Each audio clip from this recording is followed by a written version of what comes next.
Welcome to Geo Wars Explained, where every war is not just a story.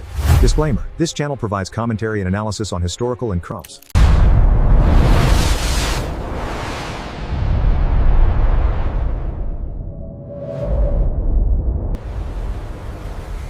They are separated by the entire width of the Levant and Mesopotamia.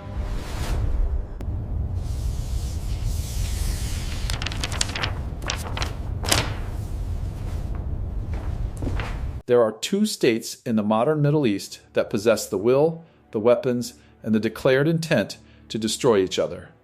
They have exchanged missile barrages. They have funded each other's enemies for decades. They have assassinated each other's scientists and generals. Every metric of hostility points toward open war. And yet, a direct, full-scale conventional military confrontation between Israel and Iran has never occurred. Not once. This is not a coincidence. It is not restraint in the moral sense.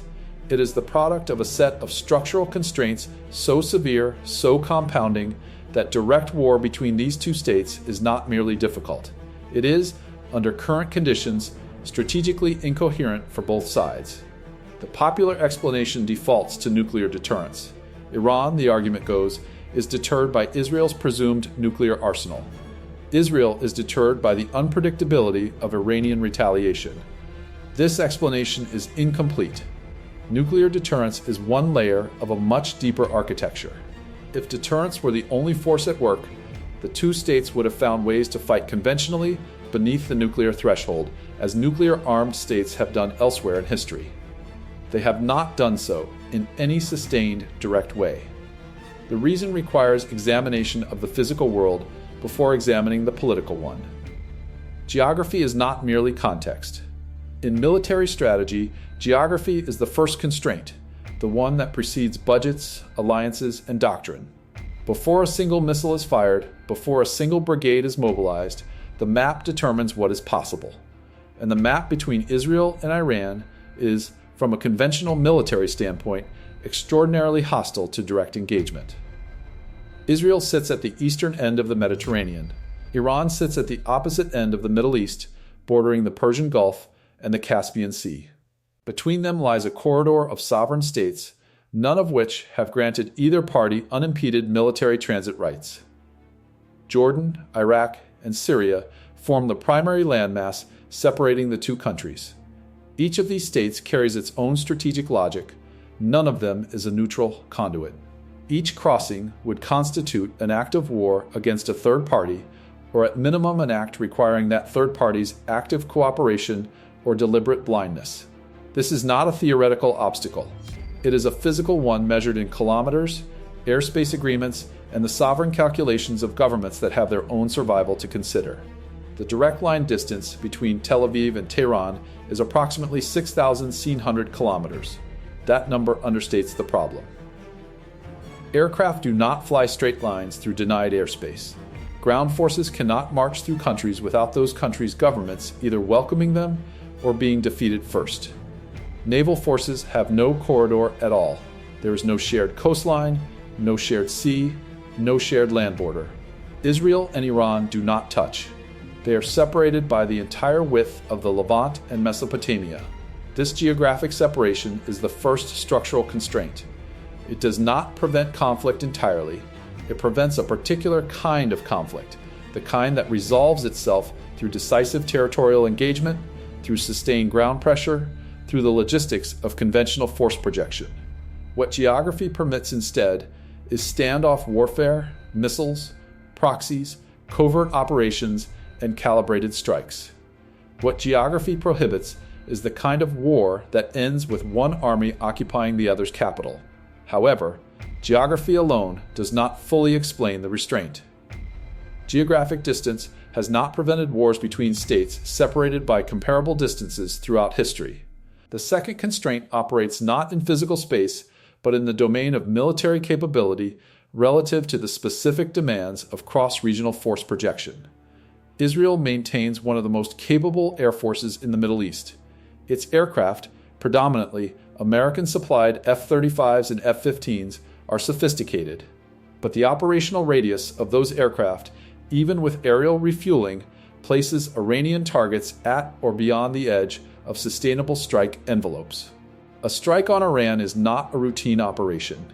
It requires pre-positioned tanker aircraft, carefully sequenced flight paths through airspace that may or may not be available, and the acceptance that damaged or downed aircraft cannot be recovered. The Israeli Air Force can reach Iran. The question is not reach, but sustainability. And sustainability requires factors that geography does not provide. Iran's conventional military capability presents a different but symmetrical problem. Iran maintains one of the largest standing armies in the region, with substantial artillery, armor, and missile forces. However, the Iranian Air Force is, by the standards of modern peer competition, limited. Much of its fixed-wing aircraft inventory consists of aging platforms, some dating to the pre-revolutionary period, with constrained spare parts access due to decades of international sanctions. Iran cannot project a conventional air campaign against Israel. It does not have the aircraft, the refueling infrastructure, or the operational range to sustain one. This asymmetry is important. It means that neither state can deliver the kind of conventional campaign that would be necessary to actually defeat the other militarily. Israel can strike Iran with precision from the air, but cannot occupy, hold, or fundamentally restructure Iranian territory. Iran can strike Israel with ballistic and cruise missiles, but cannot follow up those strikes with ground forces that could consolidate any gain. Both sides can wound. Neither side, under current conditions, can administer a decisive conventional blow. This creates a third structural constraint, one that operates in the domain of strategic logic rather than physical capability. War, in the classical sense studied in military academies, is an instrument of policy. It is used to achieve an objective that cannot be achieved by other means. The objective must be achievable. If the war cannot achieve its objective, the war has no strategic rationale. And here is where the constraint tightens further. What would Israel's objective in a direct war with Iran actually be? Eliminating Iran's nuclear program is a frequently cited goal, but eliminating a nuclear program through airstrikes requires destroying hardened, deeply buried, and geographically dispersed facilities. Assessments of this problem, including those conducted by Israeli and American strategic planners, consistently conclude that airstrikes can delay but not permanently eliminate a determined state nuclear program. The facilities can be rebuilt. The knowledge cannot be destroyed. The scientists cannot all be killed. A direct war that fails to achieve its core objective at enormous cost in aircraft, pilots, political capital, and regional stability produces a worse strategic position than the one it started from. Iran's objective in a direct war with Israel presents a parallel problem. The Iranian state has rhetorically committed to the elimination of Israel as a political entity. However, the military means to achieve that objective do not exist in Iran's conventional inventory. Ballistic missile strikes can cause significant casualties and infrastructure damage. They cannot eliminate a nuclear-armed state with an advanced air defense system, a fully mobilized population, and an automatic American security commitment. A direct Iranian conventional campaign against Israel would provoke a devastating Israeli response, risk American military intervention, and very likely accelerate rather than reverse the regional dynamics Iran seeks to change. Both sides, when the logic is followed to its conclusion, are pursuing objectives that a direct conventional war cannot deliver. This is the third constraint, the strategic futility of direct engagement given the gap between declared objectives and achievable military outcomes. However, recognizing strategic futility has not historically prevented wars. States have launched wars they could not win through miscalculation, through domestic political pressure, through the logic of crisis escalation. The existence of a fourth constraint is therefore necessary to complete the picture, and this constraint operates in the domain of what strategists call escalation architecture. Any direct military exchange between Israel and Iran does not remain bilateral. The United States maintains a formal and informal security architecture that encompasses Israel. American military assets are positioned throughout the region. Naval fleets in the Persian Gulf and Mediterranean, air bases in multiple Gulf states, intelligence infrastructure woven throughout the Middle East, an Iranian direct military attack on Israel that produced significant casualties would trigger an American response that Iran's military planners cannot absorb. This is not a speculative threat. It is a structural feature of the regional order that both sides have incorporated into their calculations for decades. Iran's response to this constraint has been to develop a strategic posture specifically designed to operate below the threshold that would trigger direct American intervention. The proxy network, Hezbollah in Lebanon, Hamas in Gaza, the Houthis in Yemen, allied militias in Iraq and Syria, is not a diplomatic or ideological project primarily. It is a military architecture designed to impose costs on Israel without crossing the threshold of direct state-on-state engagement that would bring American forces directly into conflict with Iran. The proxy network is the rational military response to the escalation constraint. Israel's response to the same constraint has been to develop covert and semi-covert operational capabilities, the assassination of Iranian nuclear scientists, the sabotage of Iranian nuclear facilities, cyber attacks attributed to Israeli intelligence, and what Israeli strategists openly call the campaign between the wars, a sustained program of strikes on Iranian logistics and weapons transfers in Syria designed to degrade Iran's proxy infrastructure without triggering a full Iranian response. This too is a rational adaptation to the escalation architecture. It is conflict conducted at a level of intensity that both sides have tacitly agreed is below the threshold requiring direct war. This tacit agreement is the fourth constraint, and it is perhaps the most counterintuitive. Two states that publicly deny any form of coordination have nonetheless arrived at an operational understanding about the boundaries of permissible action. Each side calibrates its responses to remain below the threshold that would force the other to escalate fully. Each side has developed a language of signaling, through the scale of strikes, through the choice of targets, through the speed and nature of responses, that communicates intent without requiring diplomatic contact. This is not peace. It is managed conflict with structural boundaries that neither side has found it rational to cross. The fifth constraint enters from a direction that receives less analytical attention: domestic political economy. War requires resources. Sustained military operations require fuel, ammunition, logistics, international credit, and the tolerance of a population absorbing casualties and economic disruption. Iran operates under one of the most comprehensive international sanctions regimes ever applied to a mid-sized state. Its currency has undergone severe depreciation. Its oil export revenues have been constrained. Its access to international financial systems is limited. A full-scale war, even a successful one in the narrow military sense, would impose economic costs on an already stressed system at a moment when domestic stability is not assured. The political economy of Iran does not favor a direct war that would impose additional economic shock while providing no certain strategic gain. Israel's political economy presents a different but constraining picture. Israel is a small state with a sophisticated but exposed economy, heavily integrated into global financial markets, dependent on foreign investment, and acutely vulnerable to the kind of prolonged conflict that would disrupt its technology and defense export sectors.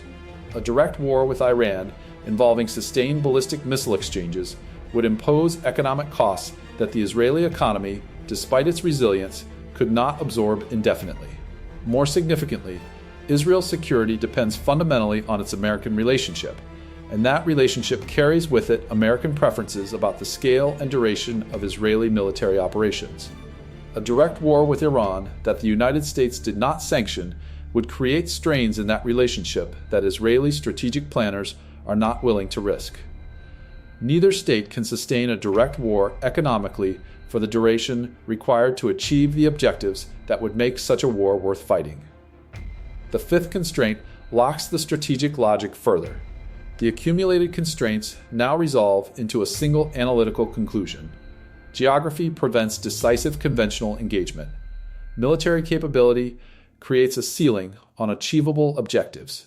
Strategic futility means that even successful strikes cannot deliver the outcomes either state seeks.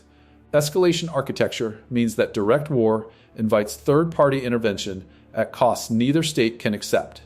And political economy means that sustained conflict would accelerate internal pressures that both governments are already managing. These constraints do not operate independently. They reinforce each other. Each one, taken alone, might be circumvented. Together, they constitute a structural lock. The conflict between Israel and Iran is real. The hostility is not performative. The strikes, the assassinations, the proxy wars, the missile exchanges are not theater. They are the actual operational expression of genuine strategic competition conducted at the maximum intensity that the structural constraints permit. The two states are fighting.